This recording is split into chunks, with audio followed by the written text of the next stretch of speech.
when they said it was the scariest thing, I thought, no, you're lying. And I swear to God, I would rather go on stealth 100 times over, all in one go. It was amazing. Yeah, it was really fun. It was very scary. I can't breathe. Scariest thing I've ever seen or been involved in. I had blood on my coat.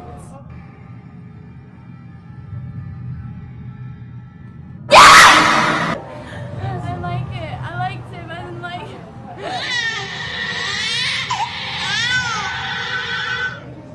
No, it was pretty scary.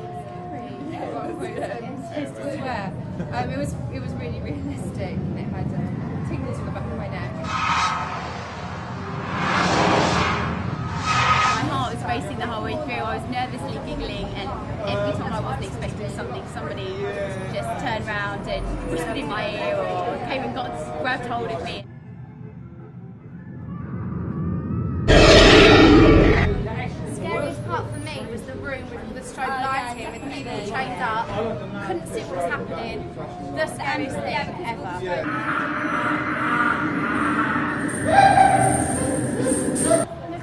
No, someone touched me. That guy. No, I was the one in that other me. room where the strobe lighting and the crazy people and we got like to go through the room. And we didn't. Like, can I make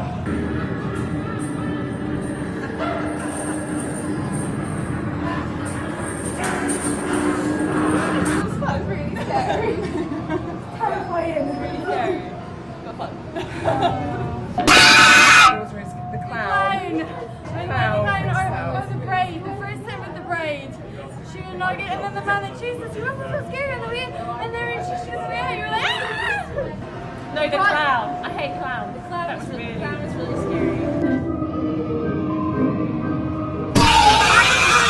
Last year, and they said $1 million in New York, and it was shit compared to this. I didn't like it. I like it.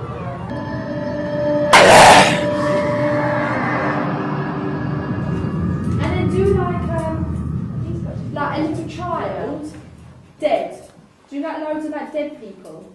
Like just draw loads of dead people around.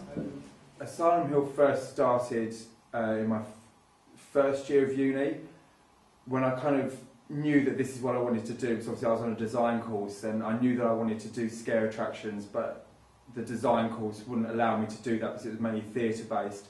So I decided to just put on my own scare attraction with hardly no money. Jenny, as and when you want a job, there's loads.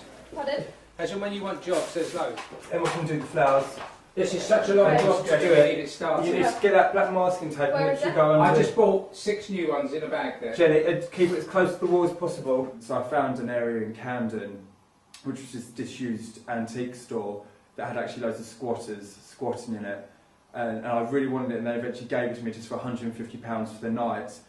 And I pretty much knew, because I didn't have because I had no budget, pretty much no budget at all. I wanted to do a theme where I could kind of just go crazy and kind of, I didn't have to have big sets of props. I wanted to do an asylum where I could just have everyone in straight jackets and where I wouldn't need to spend a lot of money on something. And the road it was called was Haverstock Hill, so it turned into Assylum Hill. Right, hang on. Should be able to see what this looks like. This light works. Right, do you want to turn the light on? It's actually nice and dim, the light. Oh, that's good. Yeah, that looks wicked. That's awesome. That's so cool. It was kind of really raw. I mean, it was £2 to get in, and people had about 10 minutes in there. And I think it got a lot of attention because I kind of didn't follow the rules. I kind of just wanted something that wasn't like the theme parks where it wasn't really like family friendly, where people went in and the actors touched you and you'd get actually terrified. I wanted people to come out terrified, and it worked because people actually came out crying from it, which was good. And it was a good one to start off with because it kind of got my name out there as, well, I don't want to play by the rules, I want to break all the rules. Tom, Yeah? you know what the string is? Helen's got loads of string. Helen? Hello. Do you have all the string? Just the bag right down the bottom. Okay.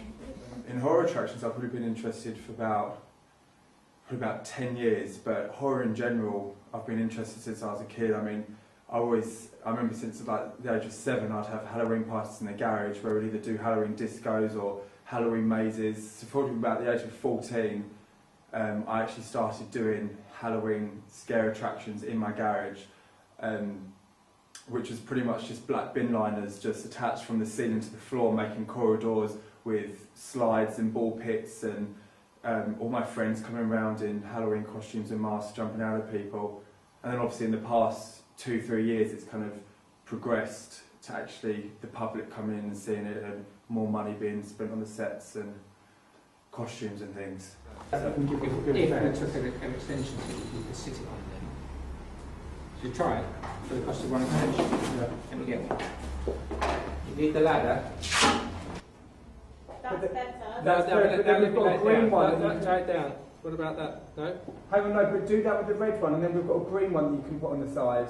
All the Assylum Hill characters, all of their names are actually taken from real serial killers. So J.W. Goebbels, the clown, is taken from a real killer clown in America. Mary Frith was actually an inmate in one of the Hackney asylums. So obviously all their characters have been elaborated on. But I wanted to actually have the characters have a backstory and a history, so that if you did want to look up the characters, there would be something that you would find. If you typed in one of the characters' names on Google, you would find something about them. You know, to come in from the door, front door, do you put all the light on the front sheets? They're really clean. Or is it best not to? At the moment, the reason why it's called Tom Spindler Presents is because it's just me doing it. Every set and every prop and every costume I've had to buy over the past few months and store in my house. So my house is a complete mess of dead bodies, dead babies, bloodied bird cages, everything. So it's been really stressful, and it's also hard because obviously it all goes down on me. If something goes wrong, it's me that's got to blame, and if people don't like it, then it's me that's got to blame. So, but it's good to have that, because it's that pressure that it's good pressure. Because there's no one else to fall back on, so I'm always trying to think one step ahead. Are you okay to do that back? Yeah. Where do you want them? All in this bit? And back in the other bit. I've been so lucky where I had my mum, my dad, my sister's friend, my best friend, everyone helping, and obviously they've all helping because for free and because they love doing what they're doing. So it's really nice to actually have a great team of people who are passionate about something that I'm doing, and lots of the girls were from a design course as well. So it means that I can trust them in doing. I could tell them to set up this room and trust them that I know they're going to do a good job. But yesterday was hard. I mean, what was hard about it is we couldn't get into the space beforehand. We had to literally come in here fresh with all the sets and props and costumes and hanging things and bodies, and literally just go, where are we going to put them? We had a map of where things were going to go, but then we couldn't try anything out. So luckily we had a good team of people who I trusted, and it looks really good. I'm really happy with how it's turned out. Like that? So you need to take that. Or a bit lower. How low's the beam? There. When you put them on there, they'll droop it, won't they? It's not like a normal scare attraction. There's no beginning and end. So it's pretty much you come in and you can walk around, you can touch the things, you can interact with the characters, you can open the drawers, you can answer the telephone. It's more an experience that I want them to have. I want them to come out and feel emotionally drained and disturbed by what they see. And I want them to kind of get a story out of it. I don't want them to just come in and... I don't do boo scares. I don't have actors come in and boo. I want them to actually feel like the actors are real people, so they've come out and they've had a connection. And hopefully when they come out of Assylum Hill, they won't... Next time they go into another scare attraction, they'll be able to see the difference about what I do and what other people do. Oh, there's a plug socket here. There's 2 strobe lights that you know on there. Lots of theme parks and lots of the attractions in London, obviously they have got to be family friendly because they've got to get a lot of money in and they've got to do their turnover, whereas my attractions are at the moment for just 3 nights or 1 night at a time, so it's more of like an experience. where you come in and I really want to shake someone up. I mean, I don't need to play by the rules. I don't need it to be family friendly. And if I put anyone can come in, if I put children come in, or 12, 13, 14-year-olds can come in, then it kind of restricts what I do. A lot of the stuff I do is very mature. There's swearing in the attractions. I mean, we've got a live birth happening. So originally I wanted to put an 18 certificate on it, but then obviously that detracts a lot of the public who can come in. What do you want to see with less than purpose, right? Does it need it? Not cut it off.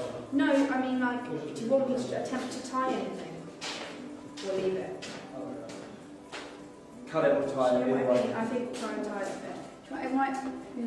My next thing to be, I mean, it's crazy because I feel like Assylum Hill has been part of my life for 3 years, because obviously the first time I did Assylum Hill, it's kind of stayed with me. But I'd like to try something different after Assylum Hill, but obviously if this 3 days goes well and I've got an opportunity to take it somewhere else, I mean, I can literally just pick up everything and move it to another venue, which is good. So I've got all the sets and props ready to move, but I'm not sure. I'd like to test out different things and different spaces and different themes. I don't really want to be associated with Assylum Hill forever. I mean, I'd love if in 2 years' time, after I've done another couple of attractions or whatever, I'd love to be able to take Assylum Hill and actually have it as a long-lasting attraction somewhere in a permanent residency in London, which would be fantastic. Like something like London Tombs or Passage del Terror. I'd love to have Assylum Hill as a permanent walk-through attraction because I think it would work. I think there's lots of themes and scenes in here that are long-lasting and sustainable, but we'll see. I'm sure Assylum Hill will be back. I can't imagine it going anywhere soon.